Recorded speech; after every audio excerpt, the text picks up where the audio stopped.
You know Buster Keaton's stone face and Doris Day's eternal sunshine, but you don't know the hysterical revivals and financial ruin of the cults that secretly train them. Join us as we explore the 20 stars who were raised by demonic cults before fame. The boy who saw auras, growing up in Crettona's shadow.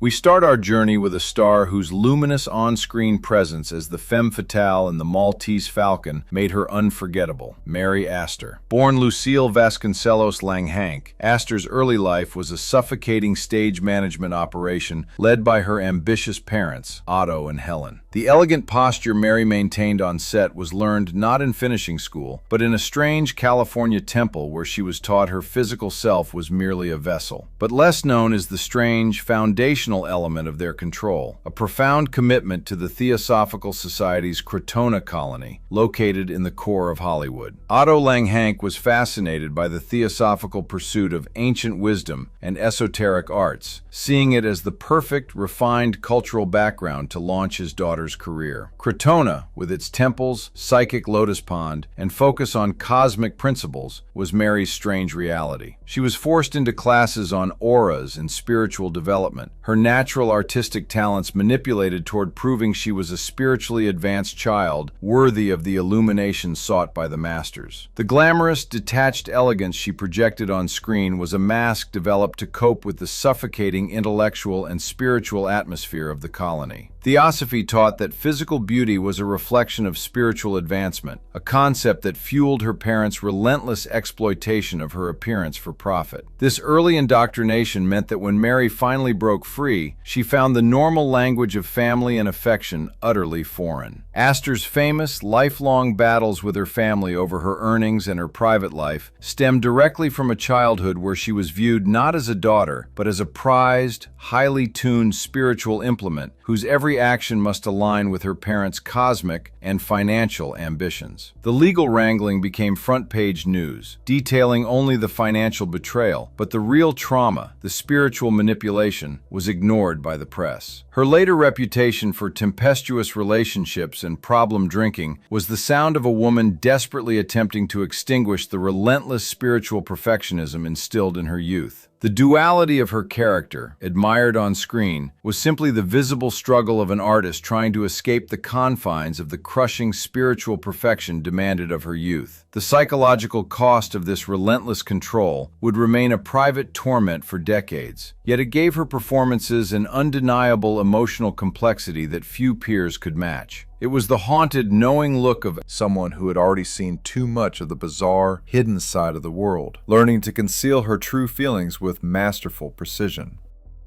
Escaping Angela's temple, the child of Aimee Semple McPherson's choir.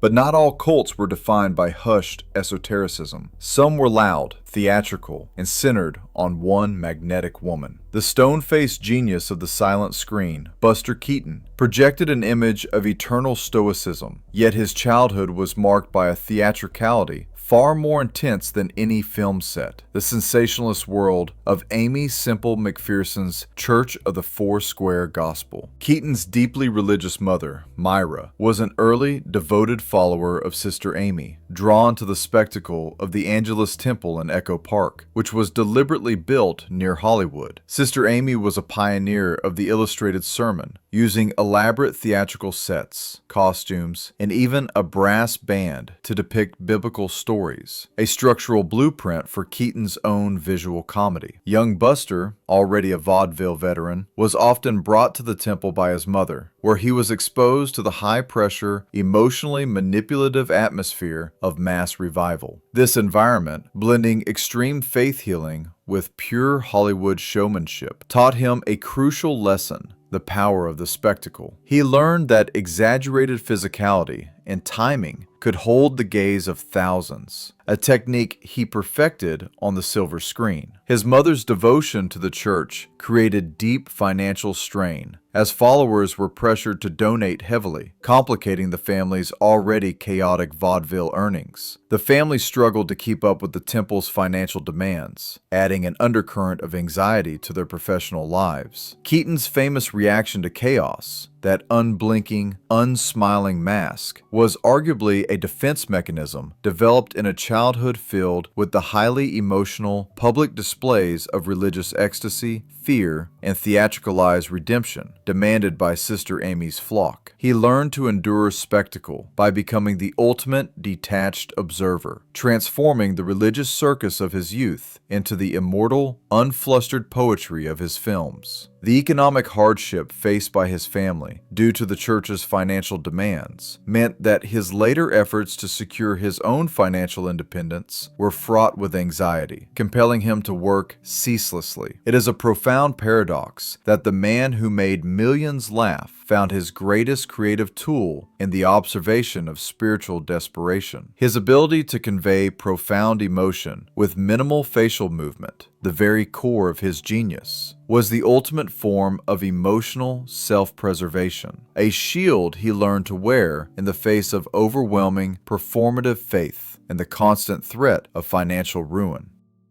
The Decree of Silence, Gold Rings, and the Ascended Masters.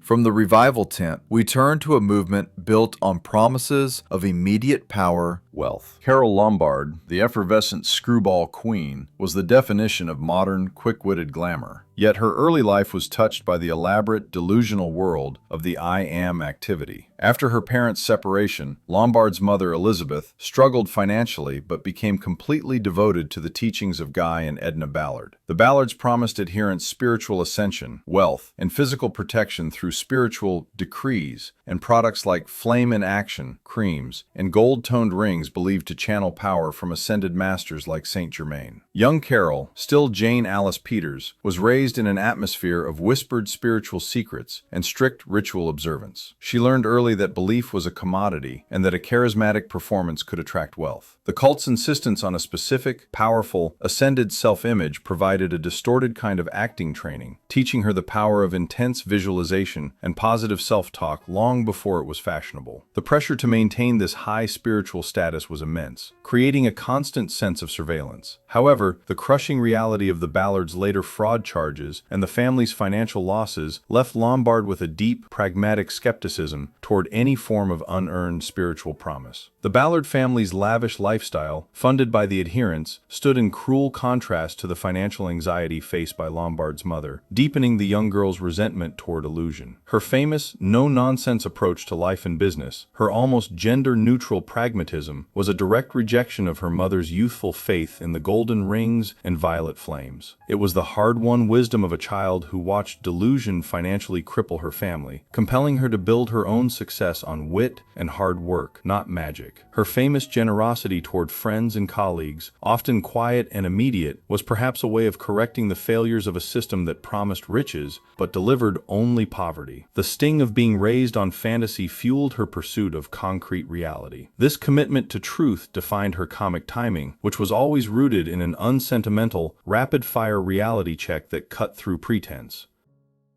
Bunker Hill's Hidden Horror, The Great 11 and the Lost Childhood.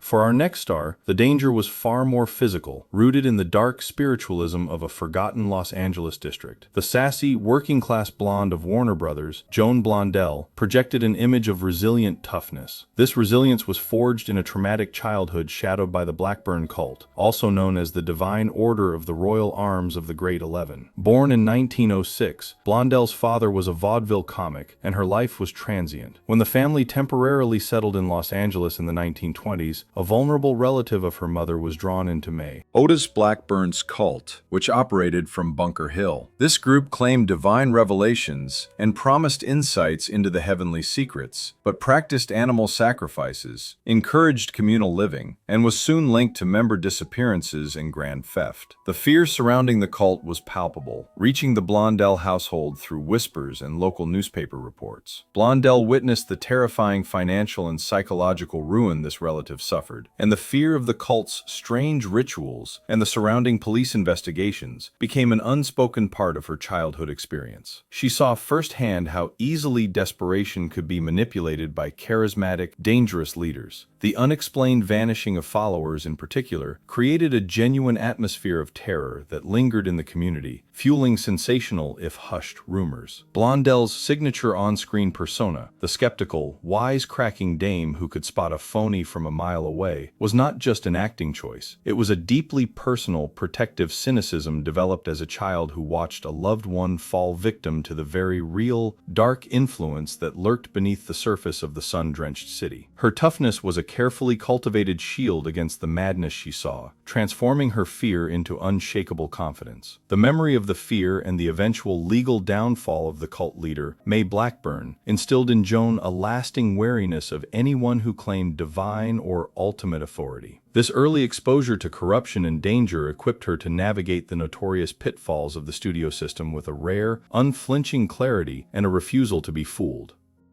The Audit That Failed: How Dianetics Defined a Screenwriter's Youth.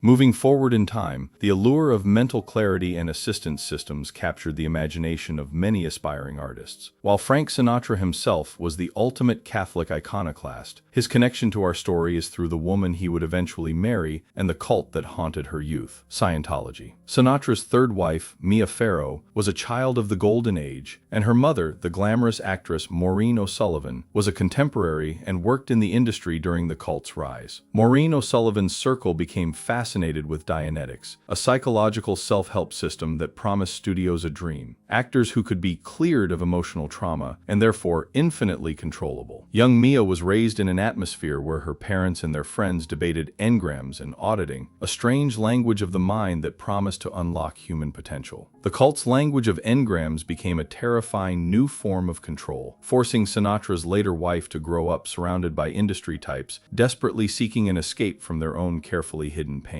The constant self-analysis required by the process eroded the natural boundary between the private self and the public persona. This emphasis on constant self-analysis and the idea that all personal struggle was caused by unrevealed trauma was the subtle psychological cult connection. This early exposure to the ideology's seductive power deeply impacted Mia and, by extension, Frank. Frank, the consummate pragmatist, was appalled by the intrusion of such structured delusion into their personal lives. The cult's focus on the mind became a quiet battleground in their marriage, a clash between Frank's traditionalist view of personal responsibility and the self-help movement's promise of an external cure for pain. Sinatra's powerful rejection of any controlling authority was a theme that played out in his public life, and this private experience only reinforced his contempt for structures that sought to profit from personal vulnerability. The legacy of this early brush with an organization dedicated to the mind's control meant that Mia Farrow spent her adult life intensely skeptical of any figure who demanded absolute trust, viewing charismatic authority with a critical and often terrified eye.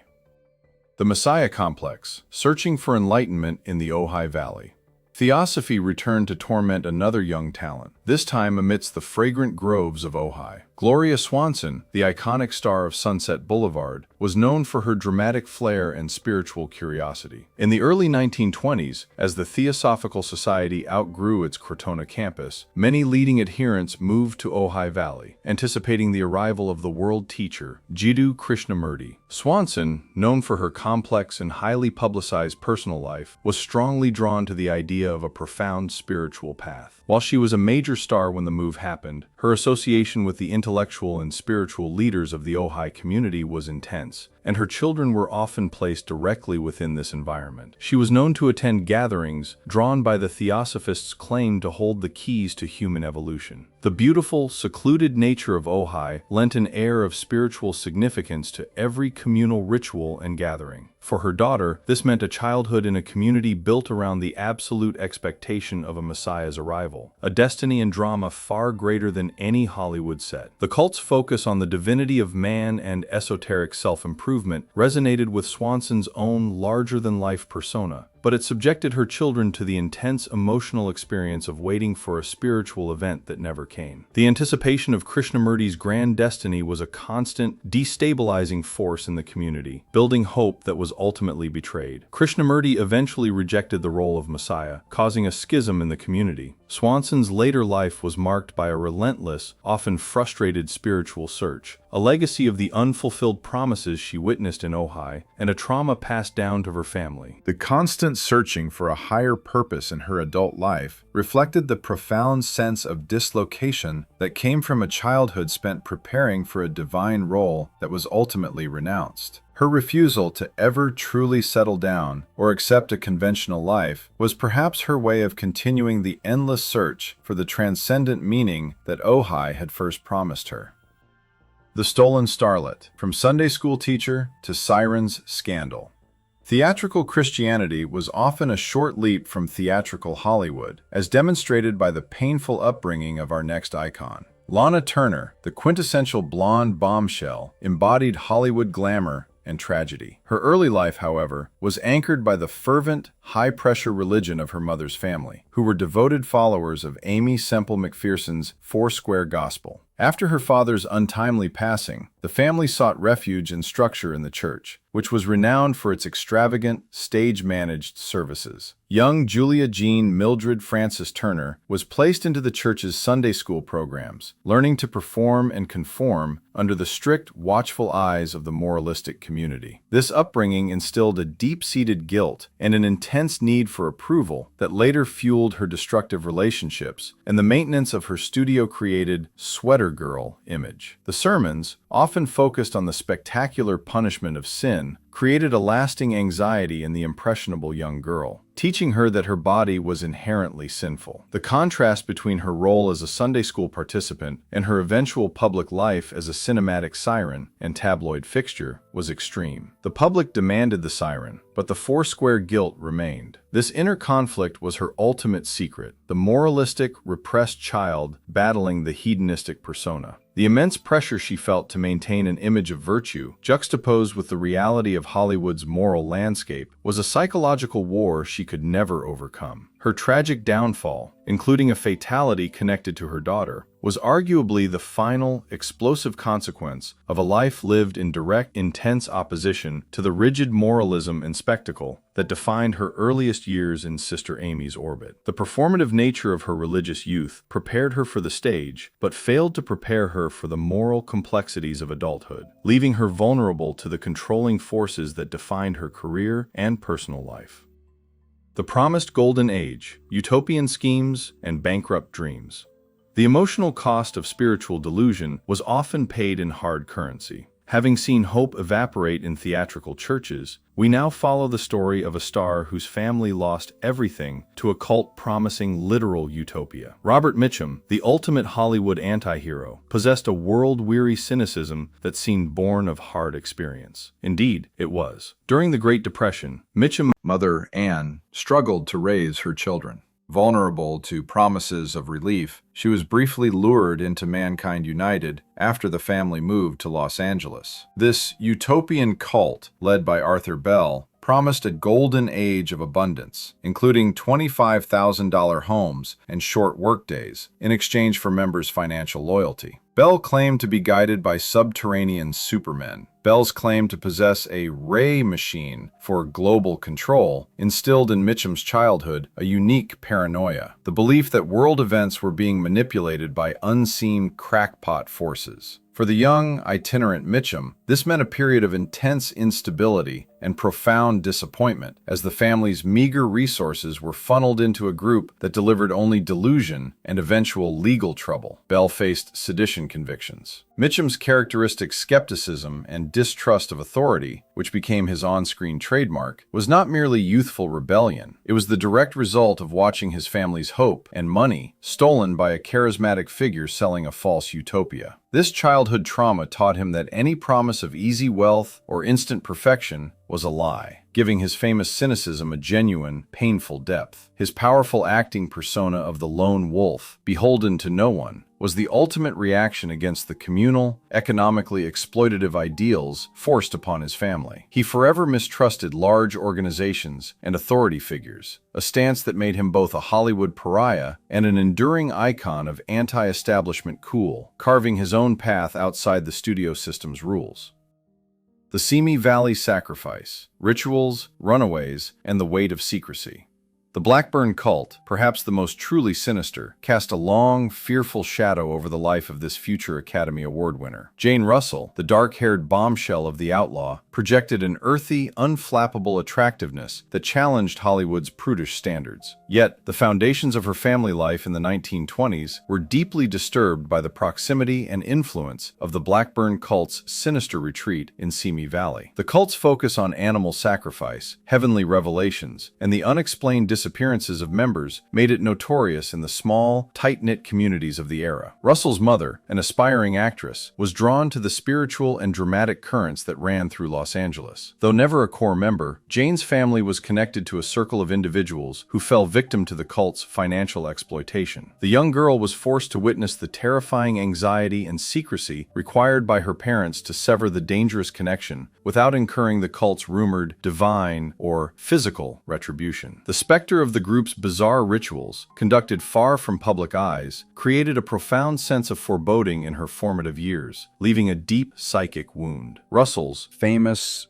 deeply religious public life in adulthood was an attempt to find a legitimate, purifying faith to counter the dark, occult stain of her childhood. The secret she carried was the fear that the bad luck or curse associated with the cult's victims could follow her, making her a fiercely protective and secretive individual off-screen. Her career success was a battle against the pervasive fear of the unknown that had permeated her upbringing. Her later humanitarian work with children was a direct channeling of her childhood anxiety into a profound positive purpose, finding solace in concrete acts of good, far removed from esoteric promises. Please consider subscribing to Golden Age Files if you find these unrevealed stories as compelling as we do. It helps us continue to uncover the human truths behind the Hollywood facade.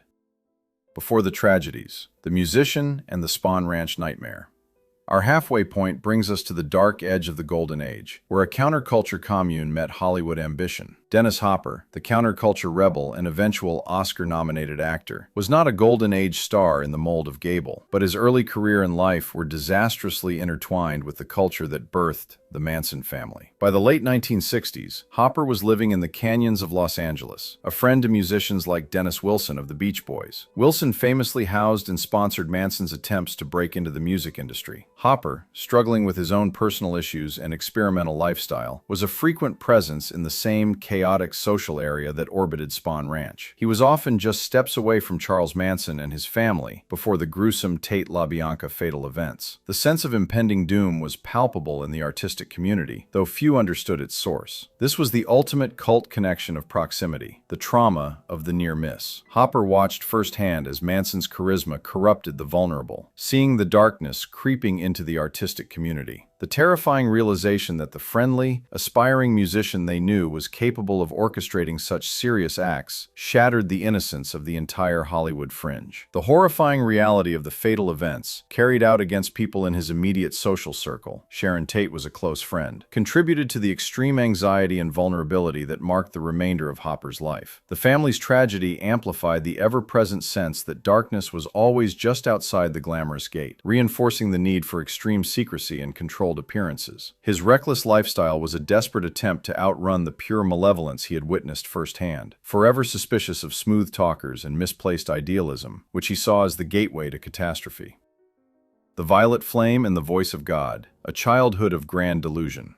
The I Am activity continued to demand absolute devotion, forcing this leading lady to separate fantasy from reality from an early age. Doris Day, the eternal girl next door, projected an image of perfect sunshine and wholesome innocence. Yet, that relentless cheerfulness masked a profound psychological resilience developed in a strange, difficult childhood. After her parents' separation, Day's mother, Alma, became heavily involved with the I Am activity, drawn in by the promise of spiritual protection and wealth through the violet flame and the supposed direct communication with ascended masters. For young Doris, this meant living in a household dictated by the Ballards' complex financial demands and strange rituals. She was forced to participate in the decrees and wore the required pins and rings, all while her family's real-world financial situation deteriorated. The daily practice of decreeing for money was a constant reminder of their lack. The profound conflict between the cult's fantasy of divine riches and the family's true poverty was a deep psychological mark. The sense of responsibility to save her family from ruin, even through the unlikely means of Hollywood success, became a powerful driver. Day's unwavering optimism on screen was arguably an intentional, lifelong overcompensation, a defiant act of positive thinking against the dark, delusional negativity she was raised with. She learned to create her own reality, one built on cheerful professionalism rather than spiritual fraud. This need for control and the relentless pursuit of light became the defining characteristic of her professional image. Her later passion for animal rescue, where she could focus on saving creatures in a very tangible way, was a quiet correction for the intangible, empty promises of her childhood faith, a lasting commitment to real, measurable kindness. The School of the Sacred Womb, Childhood in Catherine Tingley's Utopia. We travel now to Point Loma, where Theosophy established a community that demanded complete isolation from the outside world. Maureen O'Hara, the fiery Irish redhead known for her fierce independence, often spoke of a deeply disciplined, cultured upbringing. The early theosophical communities, particularly Catherine Tingley's utopian compound in Point Loma near San Diego, established schools that attracted highly ambitious, often well-to-do parents seeking a purer, more evolved education for their children. While O'Hara was born in Ireland, the family's strong connection to esoteric learning, her father was a keen occultist, led her to be educated within a philosophy that stressed radical discipline, arts training, and the pursuit of theosophical enlightenment. This environment instilled in her the fierce self-possession, the nearly militant discipline, and the deep, sophisticated cultural foundation that defined her powerful on-screen presence. However, the isolation and spiritual rigidity also contributed to her famous tempestuousness, the inner rebellion of a child raised to be intellectually perfect but emotionally confined. The community's strict control over personal expression meant O'Hara's explosive vitality found its only true release on the theatrical stage. Her explosive personality was the fire breaking through the cool, intellectual facade forged in that esoteric, isolated environment. The strict adherence to ritual and order she learned in childhood provided her with the remarkable focus required for her demanding career. Yet she constantly battled the emotional suppression it had also taught her. Her passionate, often combative defense of her personal integrity in later years was the final emancipation from a childhood defined by rigid, uncompromising rules, showcasing a woman determined to define herself on her own terms. The Faith Healer's Family, Trauma and the Pulpit's Power.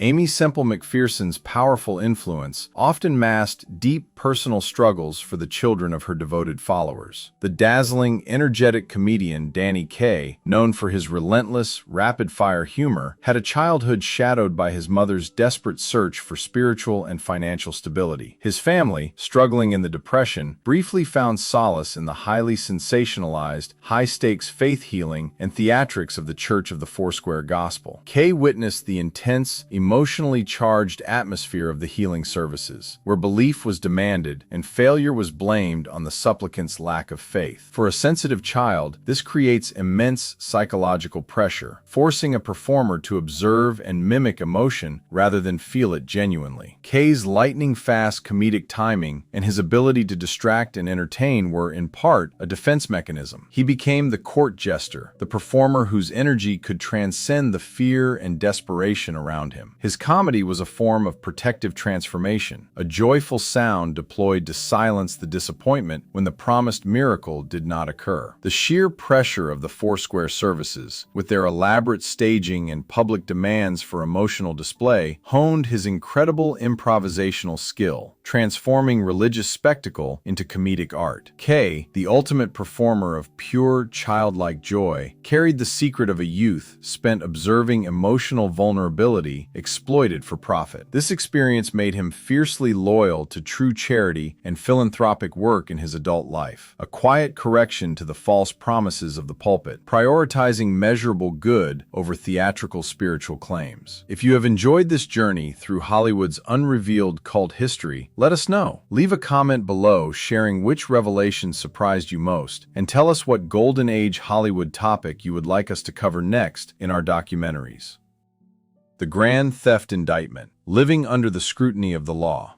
Scandal always followed the Great 11, and this star's childhood was steeped in the fear of exposure and police raids. Ginger Rogers, the partner to Fred Astaire, projected an image of streamlined elegance and wholesome professionalism. But her childhood was managed by her mother, Leela Rogers, a famously tough stage mother who became associated with a figure involved in the Blackburn cult. The cult's leader, May Otis Blackburn, was indicted in 1929 for grand theft, sparking sensational headlines and investigations. Leela Rogers, who was aggressively securing her daughter's career in Los Angeles at the time, was forced to navigate the peripheral connections to this world of fraud, missing persons, and public scandal. For young Ginger, this meant a childhood lived with constant secrecy and the understanding that their entire professional existence could be shattered by one misplaced association. The weight of potential exposure demanded a rigid, flawless public presentation. The meticulous control Leela exerted over Ginger's public image and personal life, her famous, unassailable professionalism, was rooted in the fear that any weakness, any scandal, could link them back to the darkness that plagued the city's fringes. Ginger's poise was the perfected mask of a child taught that absolute perfection was the only defense against ruin. Her commitment to wholesome roles reflected a lifelong effort to scrub clean any taint of scandal from her family's past. The perfectionism she displayed in her dance sequences with Aster, demanding countless retakes, was the physical manifestation of her need to control every single public detail, ensuring no fault could ever be traced back to her troubled roots.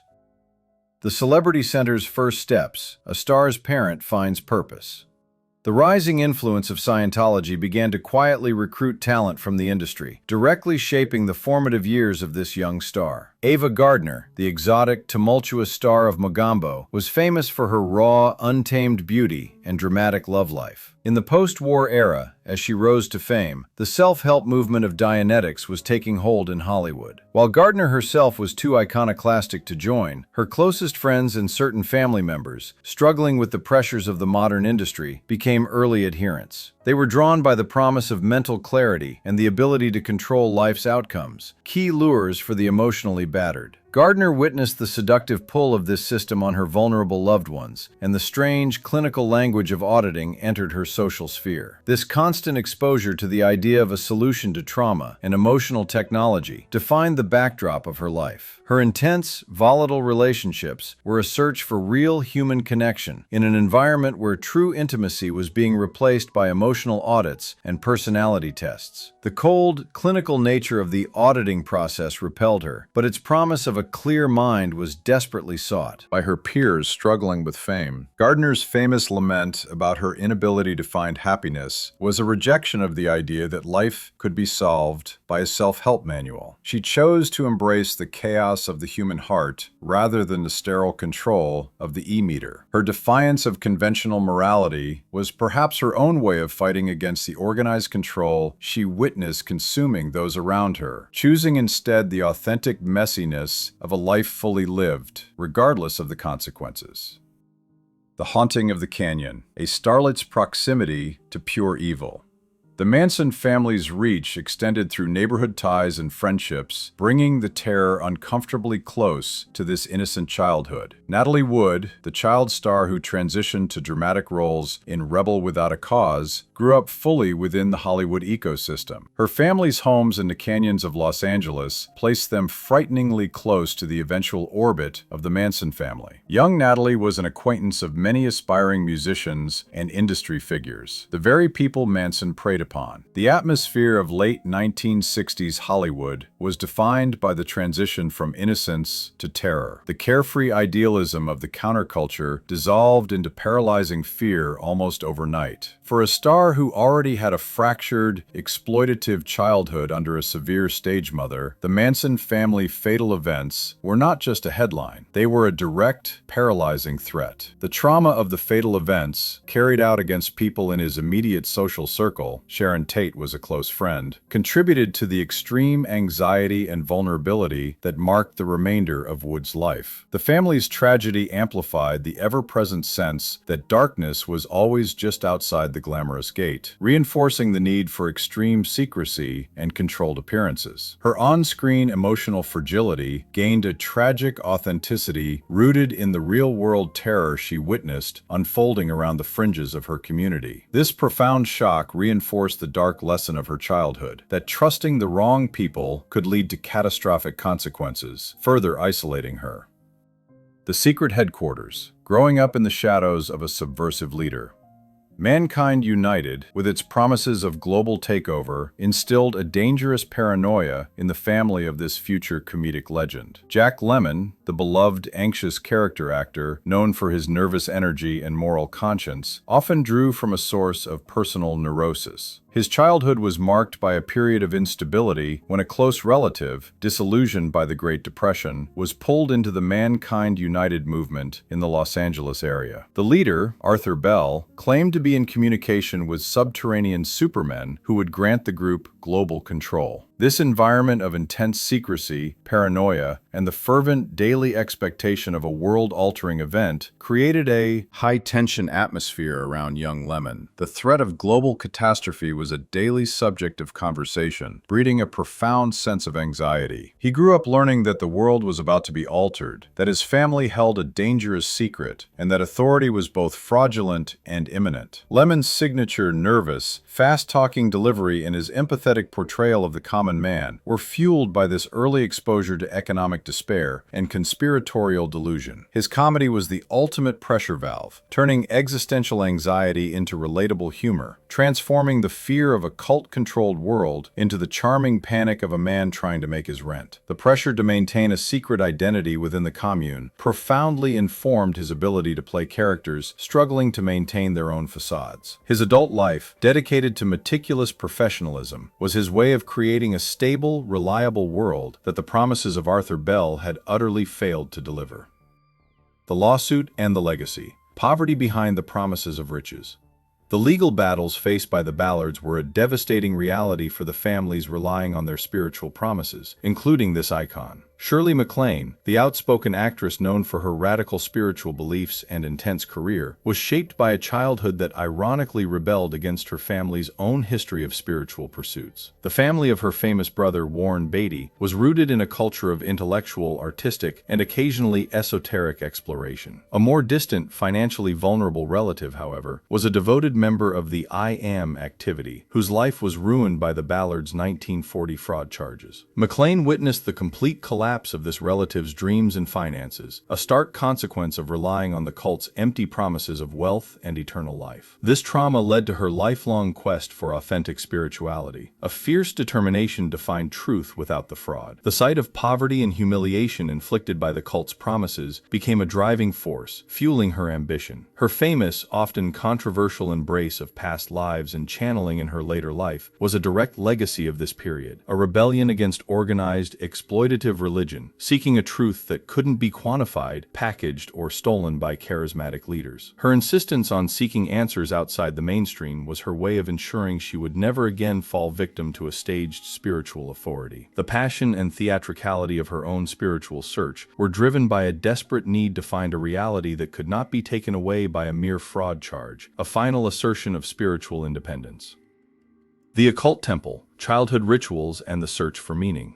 Our penultimate secret returns us to the esoteric roots of Hollywood, where spiritual pursuit often bordered on the bizarre. Anthony Quinn, the rugged, volatile star of Zorba the Greek, had a childhood deeply immersed in the artistic and spiritual currents of early Los Angeles. His early family life placed him in proximity to the high-minded but strange world of the Theosophical Society's Crettona compound. He spoke in his autobiography of a profound connection to nature and a sense of being an outsider, which was amplified by the intellectual pretensions of the occult-obsessed Hollywood community of the 1920s. Quinn's powerful dramatic persona was a reflection of the deep-seated spiritual and philosophical questions he was exposed to. The idea that every human life was a profound spiritual journey. The strange meditative environment of the compound contrasted sharply with his own raw, visceral artistic instincts. While not a member, his artistic development was influenced by the very ideas that birthed Crettona, the belief that unrevealed truths could be unlocked through art and ritual. His passionate theatrical acting style became his own ritual, a way of harnessing the esoteric energy of performance to transform himself into 1,000 faces, a concept that mirrored the Theosophist belief in spiritual evolution. The concept of the evolution of consciousness instilled in him an endless curiosity about the human condition, which defined his work. His famous mastery of playing different ethnicities and profound human types was his way of participating in the theosophical belief that all souls were fundamentally interconnected, proving his own deep humanity through his art, a final, beautiful affirmation of his connection to the world. We conclude with perhaps the most difficult escape, a childhood stolen by a cult whose influence lingers decades later. If you enjoyed this journey into Hollywood's unrevealed history, please hit that like button and share this with a fellow classic film lover. The final escape, breaking free from the cult that wouldn't end.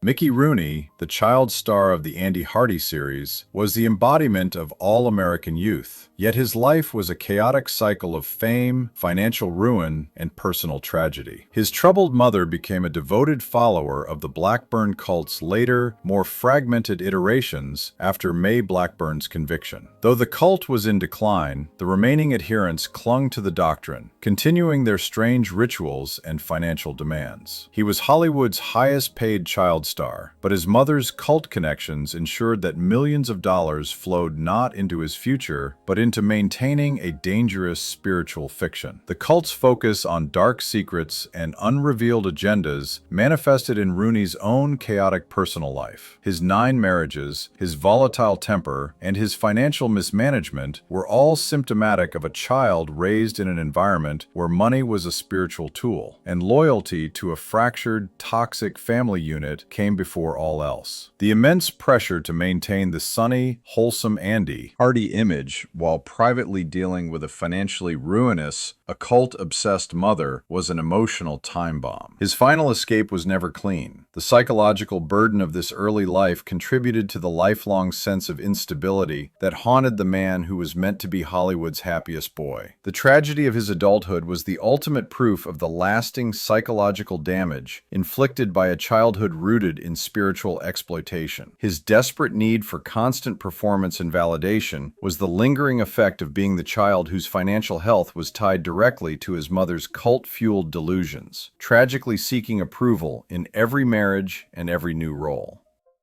The Human Triumph: How Trauma Fueled the Golden Age. These 20 stories remind us that the light on the silver screen often concealed a painful, personal past. The studio's meticulously crafted images of glamour, virtue, and uncomplicated success. Yet, behind those carefully managed smiles were individuals, often children, forced to navigate the secretive, high-pressure world of cults and esoteric movements that promised salvation, but delivered only profound human trauma. Think of Mary Aster, channeling the spiritual rigidity of Crettona into icy elegance. Consider Buster Keaton, turning the theatrical frenzy of the Foursquare gospel into unflappable genius. Or Jane Russell, building a fortress of faith against the purported evil of the Great 11. These stars did not just overcome their circumstances, they converted their trauma into art. The duality, the intense secrets, and the psychological pressure they endured became the raw material for their greatest performances. Their complexity, their unrevealed sorrow, and their resilience are precisely what make their work so compelling, so authentic, and so eternally watchable. They are not less bright for their struggles. They are, in fact, more brilliant. The stars of Hollywood's golden age shine no less brightly for having been revealed as complex, flawed human beings. If anything, knowing the struggles behind the glamour makes their artistic achievements even more remarkable. As we've uncovered these unrevealed histories, we hope you've gained a deeper appreciation for these legendary performers. Their films continue to captivate us, not despite their personal struggles, but perhaps partly because of how those experiences informed their art. And so, we bring our journey to a close, reminded that the light of the golden age shines all the more brightly because of the complex, resilient people who stood beneath it. If these unrevealed histories resonated with you, and if you share our passion for the full, complicated humanity of Hollywood's legends, please consider subscribing to Golden Age Files. Hitting the like button helps us continue to illuminate these forgotten corners of film history. Tell us below, which star's story surprised you the most, or what other hidden history from the Golden Age would you like us to explore next? Thank you for watching, and may the magic of the movies and the remarkable stories behind them continue to inspire you. Until next time, this is Golden Age Files, celebrating the full, complicated humanity of the stars who built Hollywood's golden dreams. Thank you for watching.